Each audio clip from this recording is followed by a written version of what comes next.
This is what I'd always imagined it would be like as a nature film producer. For me, there's nothing more enchanting than watching the sunset from the lookout tower in Lamington National Park, Eastern Australia. I long to experience nature as intensely as I did as a child, fresh, timeless and full of wonder, surrounded by a 100-million-year-old rainforest. Time isn't measured here in minutes and seconds as it is in our stress-laden, civilized world. An ideal place for a journey back into childhood, when one was still free to feel pure, unadulterated amazement. Probably the strangest form of life in the forest is the giant strangler fig. As enormous as a cathedral, in order for it to exist, another tree must die. It's a stealthy murder that goes unobserved because it happens over decades. Our aim here is to disclose the deed.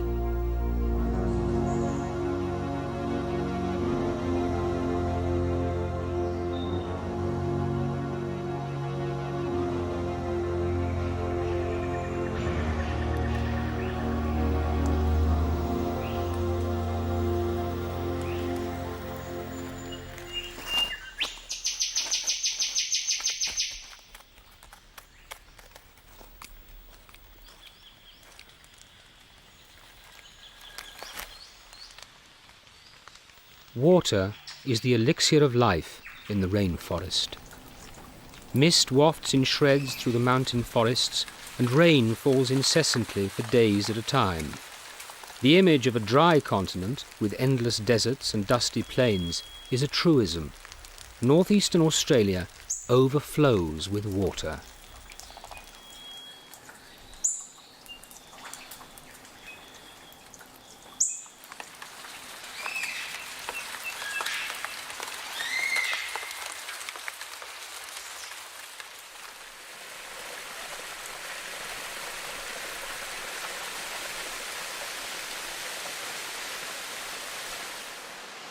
The rain stopped. At last we can start filming again. We only have 1/3 of the footage in the can, and the executive producer told us yesterday we're due to go on air soon. But the fascinating elemental force of the waterfalls banishes my problems.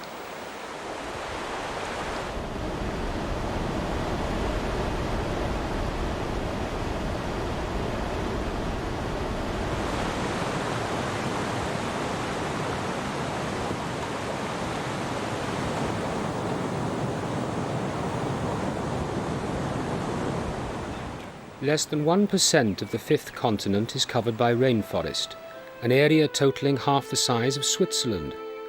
Yet it is home to a phenomenal number of Australian species, almost half its plants, 1/5 of its birds, 1/4 of its reptiles, 1/3 of its marsupials, and 2/3 of its bats. The rainforests were not always limited to such sparse patches. Long ago, they spanned large stretches of the continent. The rainforest in eastern Australia is a remnant, a relic of prehistoric times.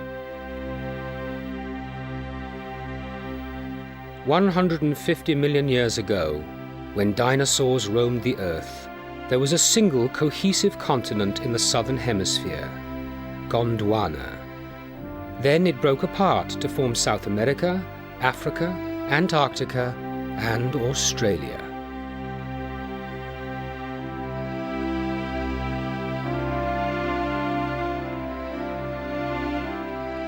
While the other continents collided with the northern land masses, Australia remained isolated from the rest of the world for 80 million years, a Noah's Ark of primeval flora and fauna.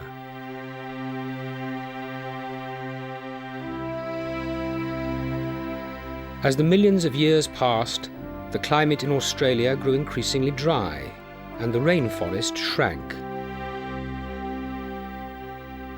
Only in the northwest of the continent, small, isolated patches of rainforest remained, treasure houses of nature.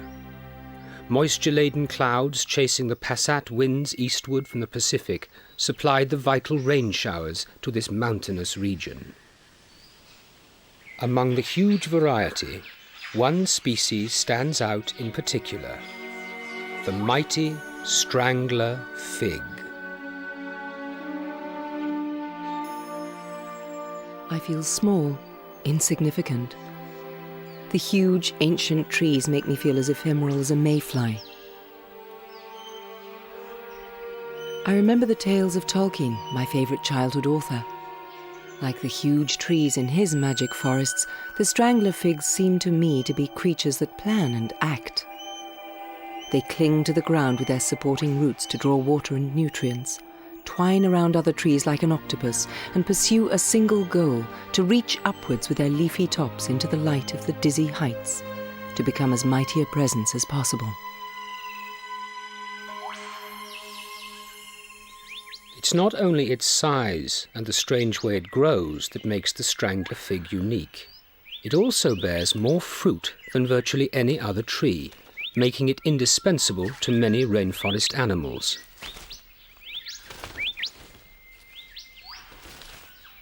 Some creatures, such as the fig bird, eat almost nothing else.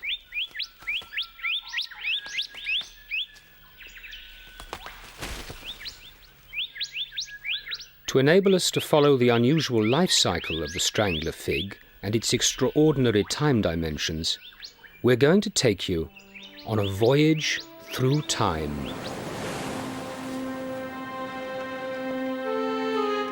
"230 years ago, the English discoverer James Cook sailed his ship, the Endeavour, northwards along the east coast of Australia, charting the coast of the fifth continent.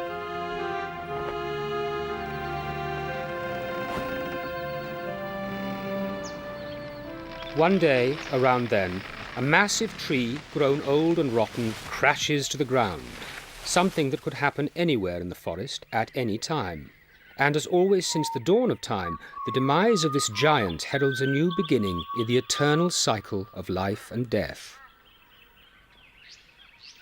A gaping hole has appeared in the dense canopy of foliage, allowing the sun to penetrate down into the customary gloom of the forest floor.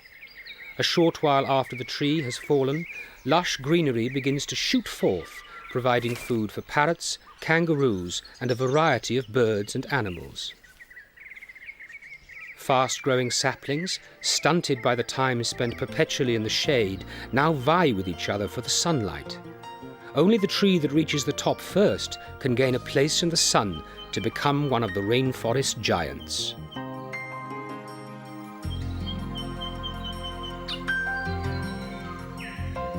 The race to fill the gap and become the new colossus takes about 100 years to decide.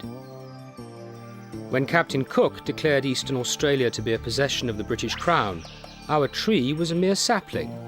In 1788, when the first prisoners were transported out to the new colony, it had already reached the light. But it was only midway through the 19th century, with the newly discovered continent already transformed from a penal outpost to a flourishing colony, that the winner in the struggle for space and light triumphed. To stand proud in all its glory.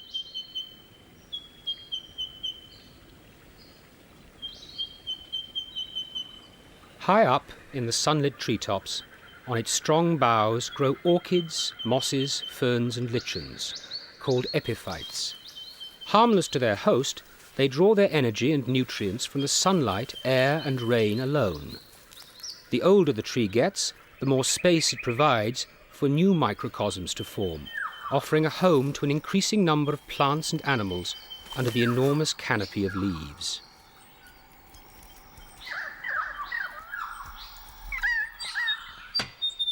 Trees are still felled in the Australian rainforests today, especially in private tracts. But the end of the 19th and the beginning of the 20th centuries saw the most excessive exploitation of the forests. The exotic timber trade boomed, especially in Europe.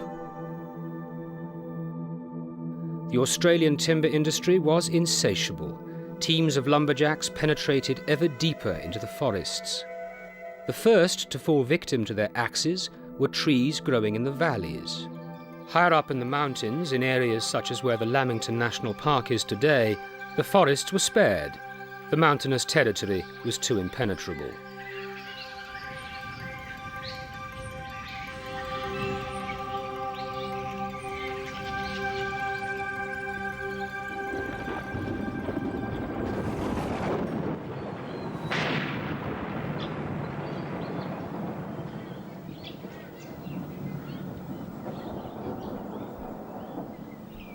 Flying foxes fly out whatever the weather or face starvation.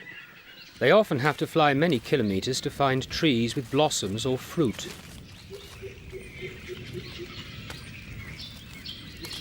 They are especially on the lookout for figs. The sweet, protein-rich fruit is prized by all species of flying fox. Clamoring loudly, they jostle for the best places. Often, entire flocks will gather on a single tree.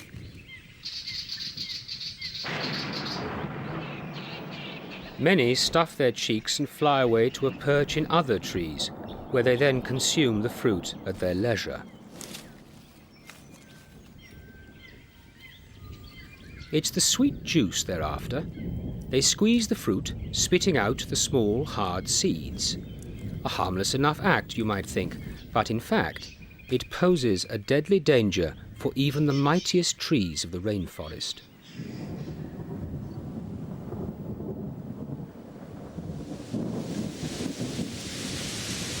Millions upon millions of strangler fig seeds are distributed like this by flying foxes and birds throughout the entire rainforest.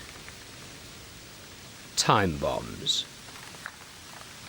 Our tree was affected nearly 100 years ago. Most of the seeds were washed off its bark and branches by the rain, but some were caught up in the tangle of epiphytes and in the crooks of branches. Rotting vegetation, bits of loose bark, dry leaves, scraps of lichen and moss have created a rich humus base with enough nutrients for the seeds to germinate. And so, inconspicuous little fig plants commenced their lives on the tree. While their leaves stretched up towards the light, their roots reached gradually downwards to the forest floor.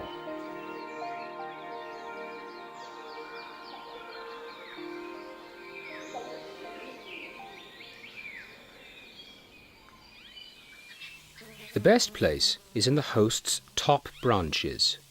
The strangler fig draws ample energy from the sun straight away, but it can be as hot and dry during the day as a desert.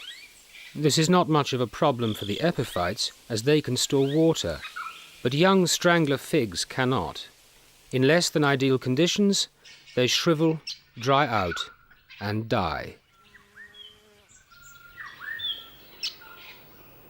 The rainforest is like a green wall, a picture puzzle.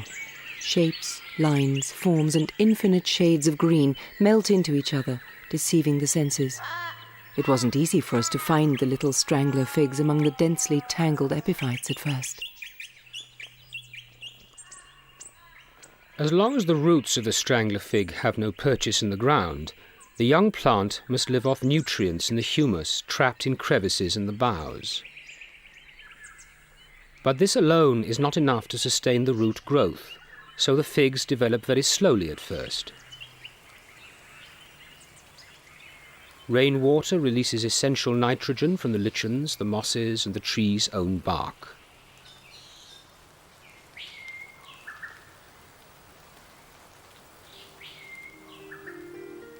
So each shower delivers more nutrients.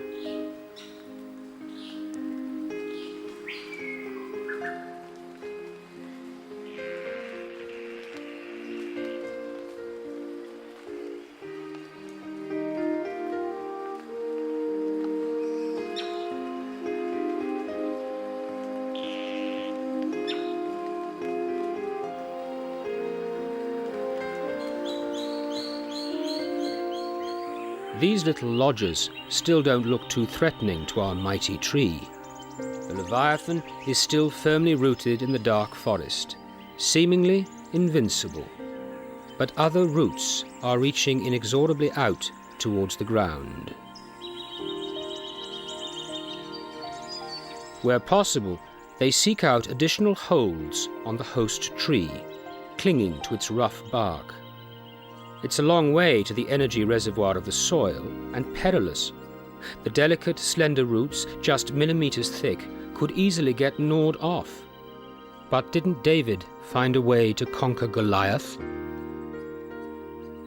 To the strangler fig, time is irrelevant.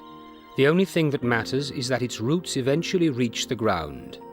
and the first root arrives at the start of the 20th century. At around the same time, the rainforest here in the south of Queensland is declared a national park. The giant is safe, from the woodcutter's axe at least.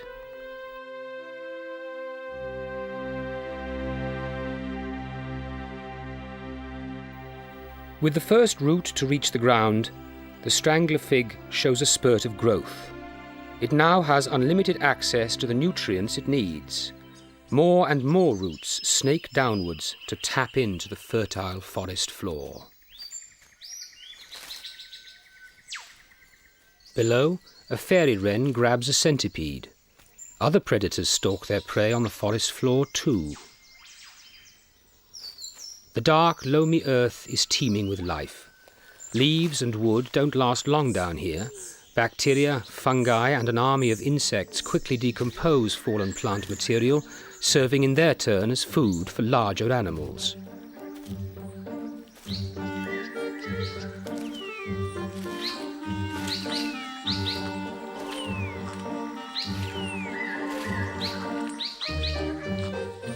A blue lamington spiny crayfish on its travels. It only leaves its real habitat after long days of heavy rain. Evidently the hunting grounds in its stream are all occupied. It's looking for new territory. Forays onto dry land are a risky business.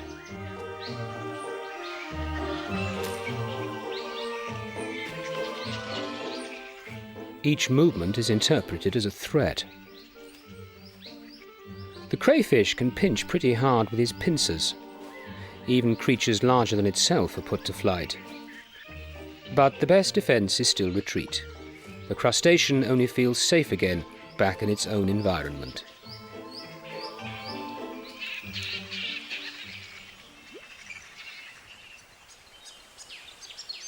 The strangler fig has accomplished the first stage of its life. Its next task is to strengthen its roots and to wind them ever tighter round the trunk of its host.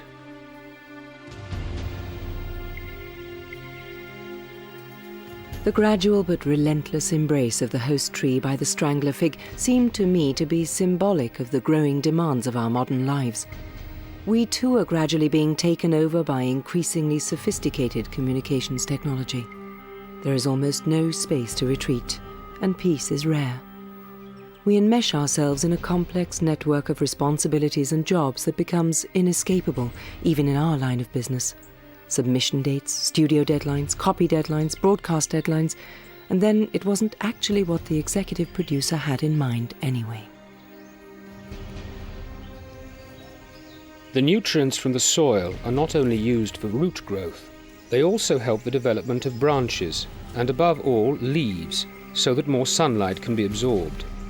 Faster and higher than its giant host, the strangler fig stretches its arms wide and has soon spread like a dark shadow above the top of its host, robbing it of life-giving sunlight.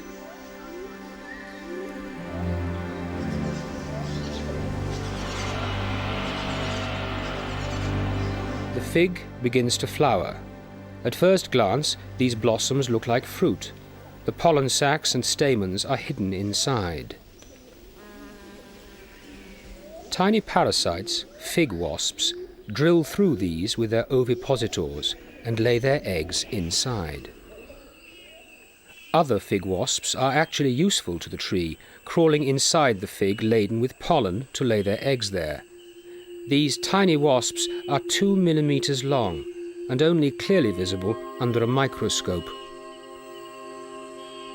With difficulty they crawl through a tiny opening at the tip of the fruit.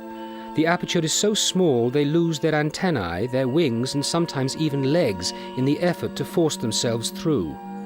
Only the pollen, stored in special hollows on the lower body, is taken into the fruit's interior. It's give and take. The fig sacrifices part of its internal flowers as food for the larvae, while other parts are pollinated by the wasps.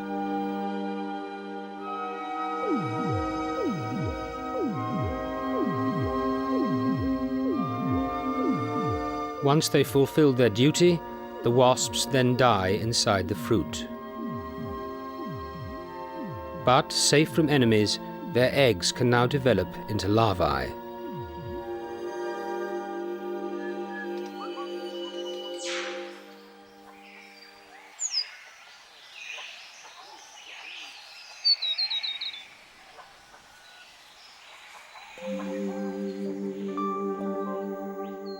A few weeks later, the male wasps are the first to appear. They are wingless and identifiable by their large heads. They never leave the interior of the fig. The male's primary job is to help the females out of their cocoons and mate with them.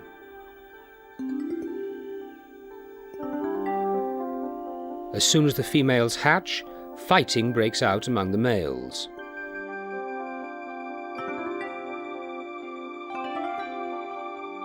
More and more females crawl out of their cocoons. There are often several species of fig wasp inside a single fruit, parasites and useful ones. Without help, they're trapped. Only the males can dig through the flesh of the fruit and, using their specialized mouth parts, bite an opening through the skin. All over the surface of the fig, tiny holes appear, barely 1 millimeter wide.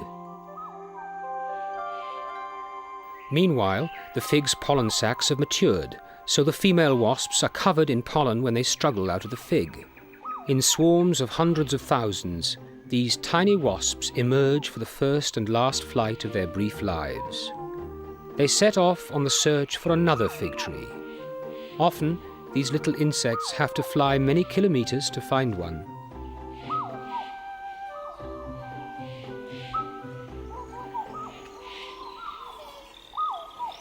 The strangler fig lures a wide variety of animals with its rich fruit offerings around the clock. The night shift is kept by the flying foxes, such as these spectacled flying foxes. In the early evening, they descend upon the trees in hordes. There's an initial commotion. They all want to perch near as much fruit as possible, and there are noisy scuffles until the tree has been divided between them and feeding grounds are established. Only once it's determined who may feed where do they begin to eat their fill. Latecomers must sneak in and snatch fruit where they can, as they are immediately chased away by the occupying flock. The stragglers stuff their cheeks full and disappear to finish feeding and digesting in another tree.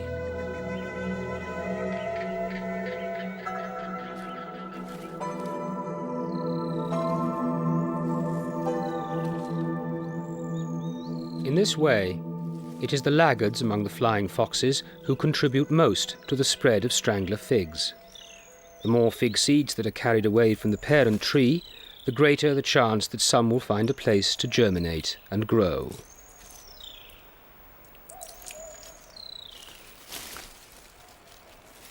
Flying foxes are fussy about cleanliness, especially when eating figs. They continually lick the sticky juice off their wings. And for those who've always wondered how these creatures, who spend most of their time upside down, deal with their waste,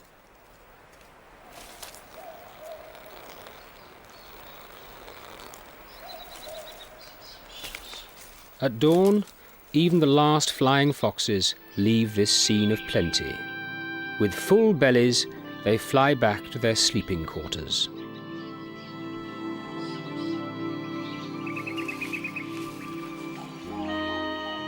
Shift change. Countless birds take over the day watch in the fig tree. Even though the flying foxes have been feeding all night, there is still plenty for everyone for many days.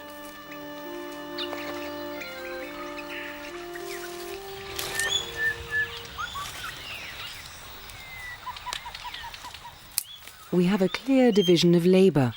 My husband, Klaus, is the one behind the camera. While he's filming, I have time to look around and daydream. Pensively, I watch the colourful parrots and bowerbirds. I listen to the timeless music of nature for hours.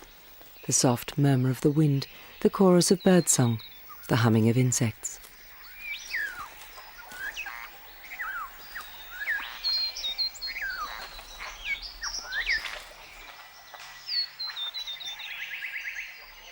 It was like my childhood days. I had no sense of past or future.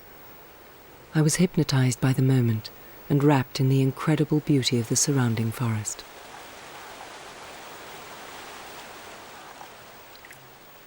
The saw-shell turtles fascinated me.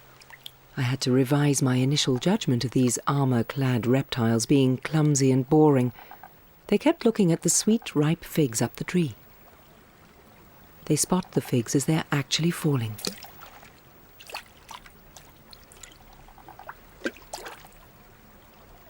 They react very quickly, trying to get there before the darting fish.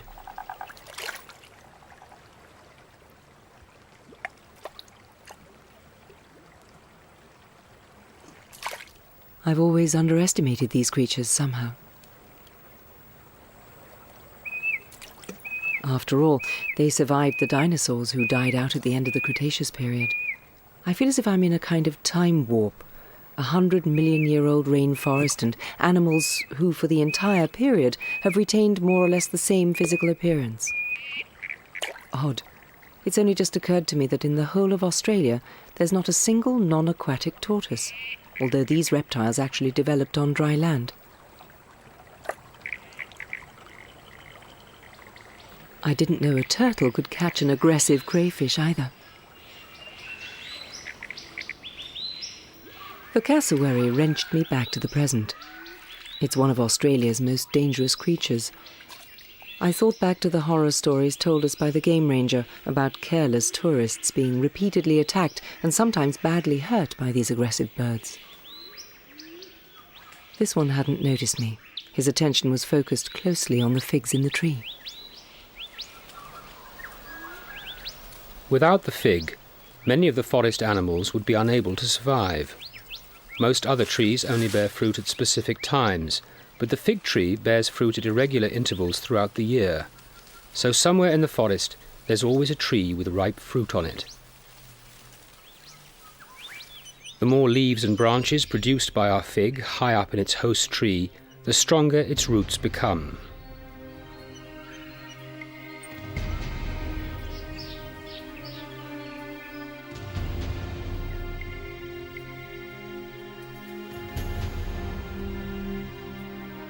It weaves its network of roots inexorably around the huge trunk of the rainforest giant, ultimately creating a rigid armor plating that leaves its host no further space to grow.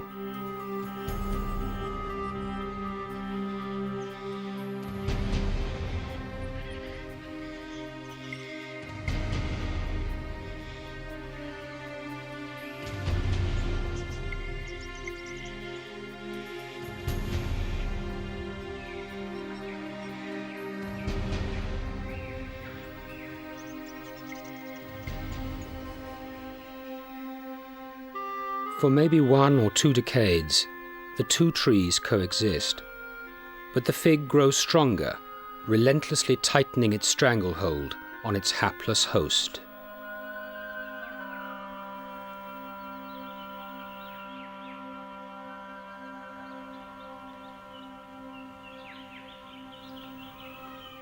In the closely entwined treetops high up in the rainforest canopy, the strangler fig robs its host of light. In the 1920s and 30s, the first tourists visit the Lamington National Park and other newly established protected areas. The forests were no longer seen as being purely a source of raw materials.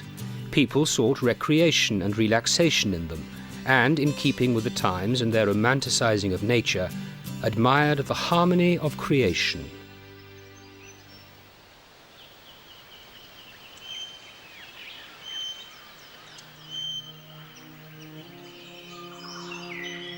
The strangler figs, with their bizarre root construction, were one of the biggest attractions in the Queensland forests, and they still are today. Nearly every visitor knows the names of the most famous strangler figs. One of them is the impressive cathedral fig.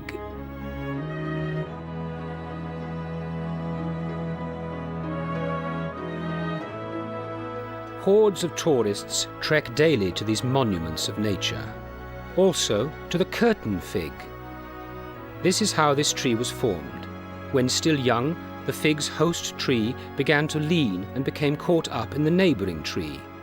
But the roots of the fig still sought the most direct path to the nourishment in the soil and eventually created this enormous curtain of roots.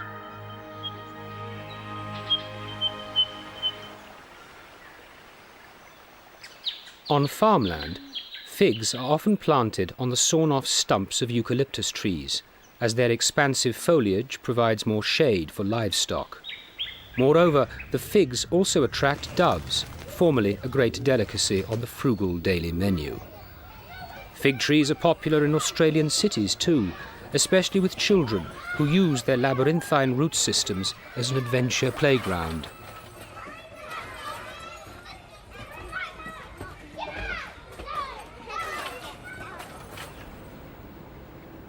Only in the dark rainforest is the fig forced to germinate up a tree, becoming a strangler only by necessity, as a survival strategy.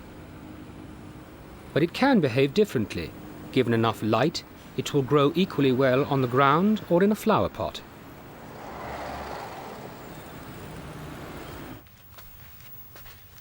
And who isn't familiar with Ficus benjamina, the most popular pot plant on the planet? But beware, it's a strangler too.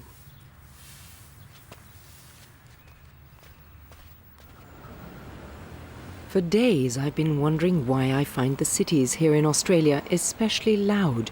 I just can't explain it. At any rate, the wall of noise makes me feel ill. I'm relieved to be going back to the forest.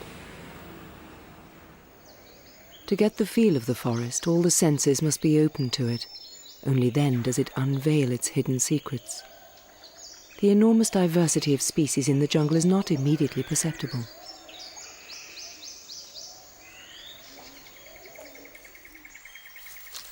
Even the fox-sized tree kangaroo is hard to make out in the dense foliage. In the land of the kangaroo, there are no monkeys. Here in the rainforest, their place is taken by these marsupials.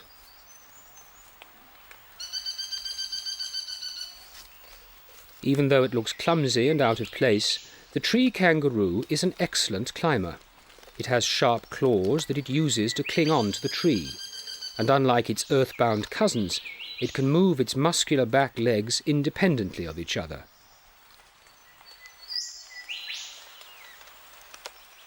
The tree kangaroo balances itself using its long, thick tail. A carpet python.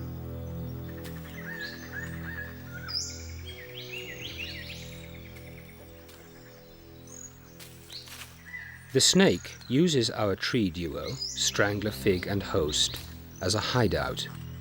Now it sets out on a hunting foray.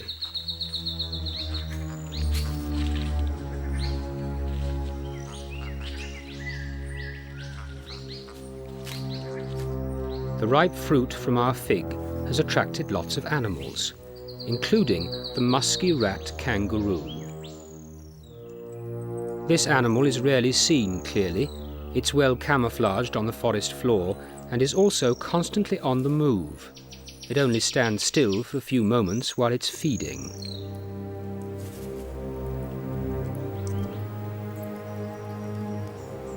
The python has already picked up a trail.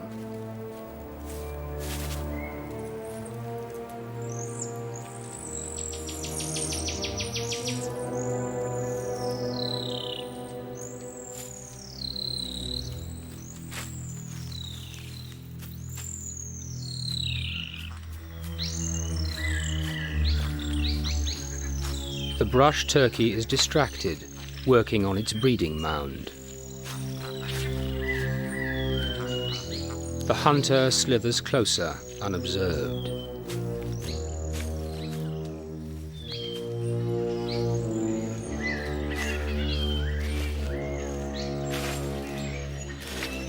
The snake is already dangerously close to the brush turkey.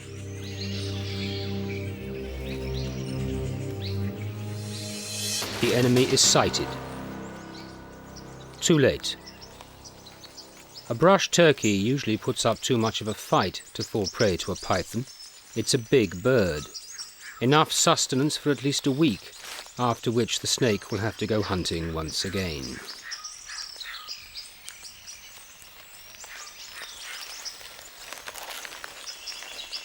Animals are drawn to the strangler fig to feed at night too. The tawny frogmouth sits in wait. No movement escapes his sharp eyes.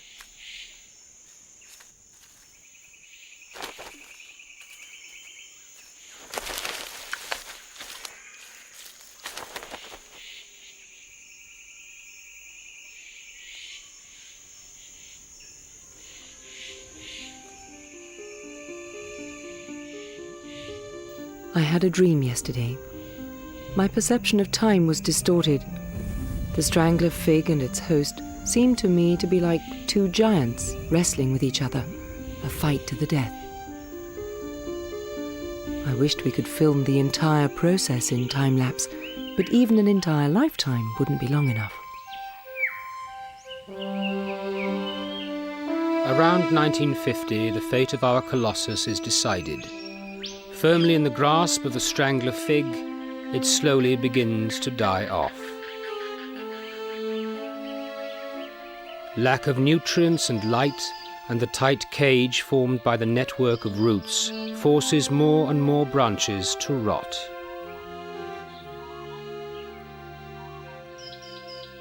Innumerable insect larvae live in the dead wood. They're a rich source of food for the striped possum, who forages for grubs among the rotten branches. He can smell hidden delicacies everywhere. With his elongated middle finger, he taps the likeliest places to discover where the beetles and larvae are hiding.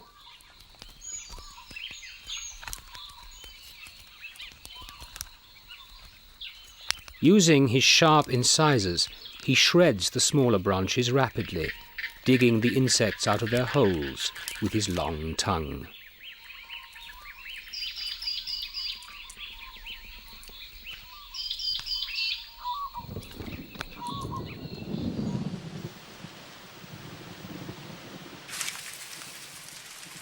The fact that strangler figs insist on growing only where it's wet hasn't exactly been easy for me. My leather boots have started to grow mildew. My clothes smell musty too. I feel almost as if I'm starting to decay myself. And the eternal rain. We can't film. We spend hours sitting under our canvas canopy, hoping the weather will improve.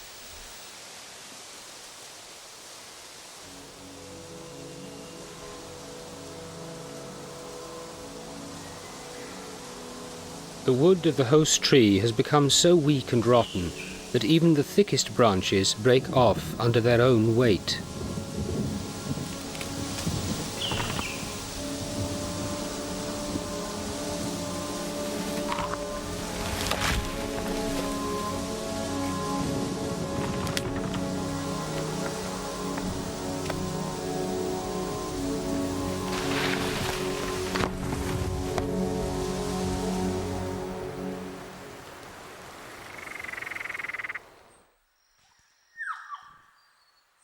Before the branches turn to humus, they're used by insects and reptiles for shelter and to house their young.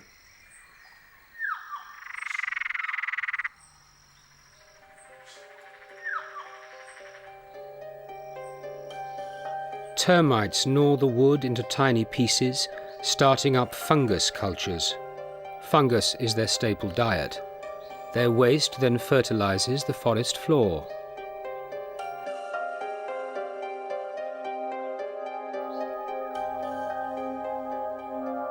The decay of the host takes decades. The strangler fig, however, grows and flourishes rapidly. The rotten trunk it encases, and the branches that have fallen to the earth around it, supply it with extra nutrients that accelerate its growth.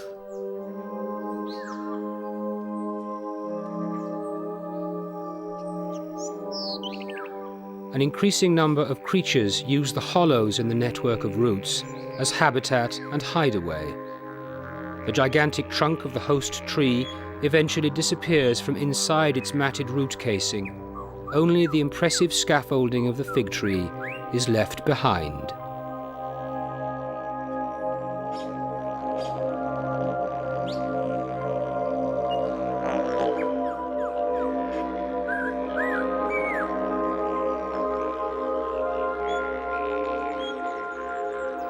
Our voyage through time ends in the year 2000.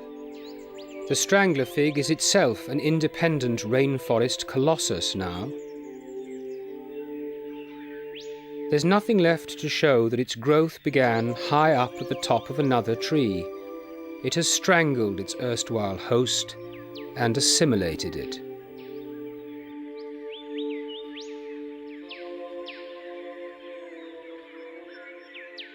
The hollow inside the Strangler fig is the only reminder of the once massive giant of the forest. The tree itself has disappeared, and yet you can still make out its shape, like the imprint of a fossil in stone. Rather wooden, the executive producer murmured abruptly when we first suggested to him that we make a film about a tree. People, animals, sensational stuff, fast cuts, new pictures at least every second. We'd be doing nature a disservice, I replied, which awoke his interest. I think that television, with its masses of programs, is like a mirror of our lives. It rushes past us like an audio tape on fast forward. We're aware of the sounds, but simply don't recognize the melody. To live in harmony with nature, to understand it, you have to fall in with its rhythm. The Strangler fig rules, mighty and strong, over the canopy of the rainforest. The only task left to it is to ensure its own descendants and produce as many seeds as possible for the next 3 or perhaps even 400 years.